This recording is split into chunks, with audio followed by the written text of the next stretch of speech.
ભાવનગરમાં કોંગ્રેસ કાર્યકર્તાઓનો વિરોધ રેલી યોજીને કલેક્ટરને આવેદનપત્ર આપ્યું.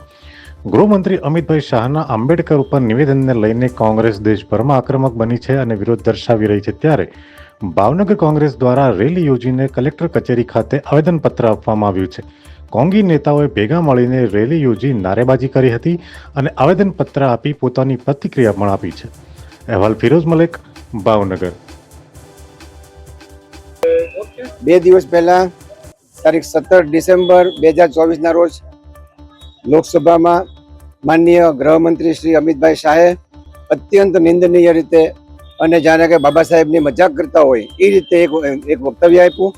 અને આપણી લોકસભા આપણે જોઈએ છે કે સંસદને સમગ્ર વિશ્વ જોઈ રહ્યું છે.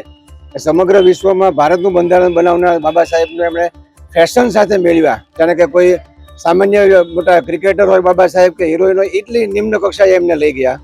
બાબા સાહેબનું ભયંકર અપમાન છે, સાથે સાથે ભારતના સંવિધાનનું અપમાન છે. ભારતીય રાષ્ટ્રીય કોંગ્રેસ કોઈ પણ પરિસ્થિતિમાં બાબા સાહેબનું અપમાન સહન કરી શકે એમ નથી.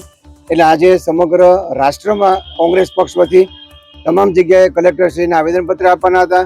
આજ રોજ અમારા એસટી સેલના પ્રમુખ વિપુલભાઈ બગડાની કુમારની આગેવાની નીચે અમે લોકો અહીંયા બધા આવ્યા છીએ અને કલેક્ટરશ્રીને આવેદનપત્ર આપવા ગયા હતા. કલેક્ટરશ્રી કોઈ મિટિંગમાં છે. આરડીસી સાહેબને આવેદનપત્ર આપ્યું છે. વિપુલભાઈ અમારા એસટી સેલના પ્રમુખ છે. સામાન્ય દેખાવ કરતા હતા નીચે, એમાં પોલીસ એમની ધરપકડ કરી લીધી છે, એટલે અત્યારે હાજર રહી શકેલ નથી.